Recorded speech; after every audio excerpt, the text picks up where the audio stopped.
Hey, Healing Family. I wanted to take some time today and talk about play, playfulness, and creativity in response to healing our nervous system and doing brain retraining. So, when we think about healing our limbic system and using brain retraining, we think about neuroplasticity. And a lot of times that is doing opposite action and putting ourselves in situations that change the way we have been acting to try a new way of being and a new way of rewiring our brain to heal. So, when we really think about it, playfulness and trauma responses occupy the opposite ends of the psychological and biological spectrum. And so, let's look a little bit at their characteristics and underlying mechanisms. When we're in a state of playfulness, we have joy and creativity, we're spontaneous, we are flexible and adaptable, we have social connection, stress reduction, exploration, and learning in a low stakes environment. When we're in a trauma response, we have fear and hypervigilance, we're very rigid, we have trouble adapting, we feel isolated, and we have a high level of stress and anxiety. We are stuck in survival mode. So the neurobiology underneath play is linked to the release of dopamine and endorphins, and we get a sense of safety and security to let our guard down and engage in creativity. The neurobiology of trauma involves activation of the amygdala and the release of cortisol and adrenaline, and this is triggered by perceived threats. And so we're in a state of hyperarousal and fear and readiness to react defensively. Playfulness is linked to positive emotions. We see enhanced mood, it helps with our social skills and resilience, whereas trauma is linked to negative emotions, fear, anger, sadness, isolation, difficulty maintaining healthy relationships, and mental health issues. So, where we see a lot of this coming into play is with polyvagal theory. And polyvagal theory was developed by Dr. Stephen Porges. It gives us a framework for understanding the relationship between our autonomic nervous system, social behavior, like our states of safety or threat, and how this influences our physiological and psychological responses. So, we really see these three states within polyvagal theory: ventral vagal, which is social engagement, feelings of safety, connection, and wanting to be social. And then we see sympathetic nervous system, fight or flight, which we activate in response to perceived threats and stress. And then that dorsal vagal state, shutdown or freeze response, triggered by extreme threat, where we are immobilized or feel a sense of disconnection or numbness. So when we talk about parasympathetic, that's more in this ventral vagal state where we feel calm enough to be able to socially engage, but we're not so far that we're shut down. This is why polyvagal theory is interesting, because it kind of offers a more three-dimensional approach to understanding our nervous system. Playfulness is basically one of the epitomes of the ventral vagal state. So we have safety and social engagement. With playfulness, we feel safe and secure, and our ventral vagal system is activated. So we feel like we can experience joy and connection. Our parasympathetic nervous system gives us, a sense of calm and relaxation. We have this release of oxytocin, of bonding hormones and endorphins and dopamine. And we get this sense of safety and connection, which then gives us a positive feedback loop. So once we experience that good feeling and we're activated in the ventral vagal system, we want to have more of these experiences. So we're reinforced socially. And if we're stuck in trauma and that sympathetic state is activated, we're in fight or flight mode. And so physiologically, we're feeling afraid, and we're stuck in increased heart rate and muscle tension and adrenaline dump. And that does not coexist with a state required for playfulness. Same with dorsal vagal shutdown state. It inhibits our social engagement. We isolate. So really what we're trying to learn is how to shift this interplay between states. So in polyvagal theory, we learn that we can shift between these states, or that when we're psychologically flexible and healthy and working on establishing health and wellness, we learn to shift back and forth between these states. We have to be able to access the range of states. But based on our perception of safety or threat, how much of that is externalized or internalized is what we're working on. A person maybe who has experienced trauma might be very hypersensitive, and so they're more likely to shift into these sympathetic or dorsal vagal states more often. So if we can understand this, we want to set the stage for new experiences and putting ourselves in environments and with people and places and things that foster a sense of safety. And that's where playfulness and creativity can be awesome, because putting ourselves in situations that are fostering us being playful and around safe people and in creative environments learning new things, we're forming a new neural pathway, and our amygdala is now in a place that's new and we can understand things from a new perspective. So we're going to gradually expose ourselves and build ourselves up to rewire our brain. So an example of this could be, trying out a new skill at home, like maybe an online art class or trying some yoga or some breath work, and then maybe slowly shifting ourselves to trying that in a community setting or walking with a friend or taking an art class together. So when we recognize this role of our autonomic nervous system in regulating our states between safety and threat, we can appreciate and understand how playfulness and creativity can help with this.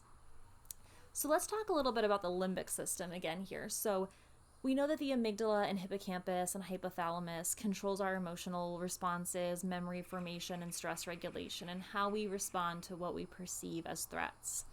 When we have joyfulness and playfulness and positive emotions, this can help us to counteract our baseline if we're stuck in a fear and a stress response most of the time. But we have to mindfully and purposefully put ourselves into these states. A lot of times as adults, if we're stressed out, just as regular lives that we have with work and childcare, or just especially if we're stuck in chronic fight or flight mode from being sick for a long time, engaging in playful activities is very foreign to us. So we have to very purposefully find ways in our day to promote play and creativity and being silly and being curious about trying something new. This is going to release endorphins and other feel-good neurotransmitters that are going to motivate us to try this more. But it might feel a little weird at first, and we have to be open and just be curious to what this might look like. When you've been stuck in trauma and threat response for a long time, it can feel a little scary to try something. So how do we find ways to maybe be around other people and understand that co-regulation, that polyvagal theory, is so key here? So an example that I really think is interesting here is sometimes it's hard for parents with trauma or chronic illness to want to play with their kids. They're like, I don't know how to play, I hate playing, I don't like it, it feels weird to me. It's probably because your nervous system has been stuck in a dysregulated state for so long. But if we look at kids and we see the simplicity with which they're able to pick something up and turn it into something else and use their imaginations, and they don't feel that fear of being judged, and they're just so much more open to be social and try something new, how do we take a cue from that? How do we remember what that maybe felt like when we were kids, and what's something we always wanted to do but didn't have the time or money or ability, and can we try that now? And knowing that scientifically, playfulness is going to enhance our emotional regulation, and it's going to consistently switch us over to that more ventral vagal state. And over time, we're then going to feel better, and our limbic system is going to be calmer, and it's going to become easier the more that we try it. Within brain retraining, we know that neuroplasticity plays a central role. So playfulness is huge with neuroplasticity. The brain's ability to form a new neural connection really comes out when we're playing. Sometimes it's a far reach to use our imagination or create something new with artwork or do a new move with our bodies. And so when we engage in something new and fun, it stimulates new growth of the neurons in our brain. And that's going to help us develop these new positive neural pathways and help to weaken the strength of the negative ones that have formed over time. This is also really important with creativity and cognitive flexibility. So when we're cognitively inflexible, when we're stuck with negative thoughts, negative emotions, negative behaviors, it can be really hard to enact positive change. Playfulness and creativity is going to help us think outside the box and force our brain to work in a new way. And over time, that's going to help us break free from rigid, maladaptive thought patterns and pathways and become more adaptive and flexible with how we think and feel and behave. A big thing I mentioned earlier is just that social connection is going to be really helpful for this. So maybe finding someone that you want to try something new with and helping them to explore it on their own and taking a class, or even just having an online social connection of someone guiding you when you're trying something new. It can feel really strange to be creative in the beginning. So you might buy a paint set and be like, well, now what? And so having an online class where you're actually painting along with someone, it might not be physical in real time, but you're getting used to feeling safer with a social connection, and it's helping unlock that creativity.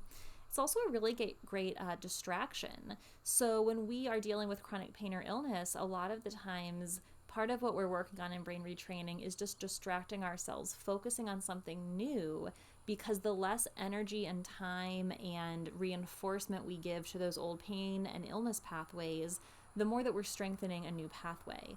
And creating that positive mental state through creativity and playfulness is going to do that for us.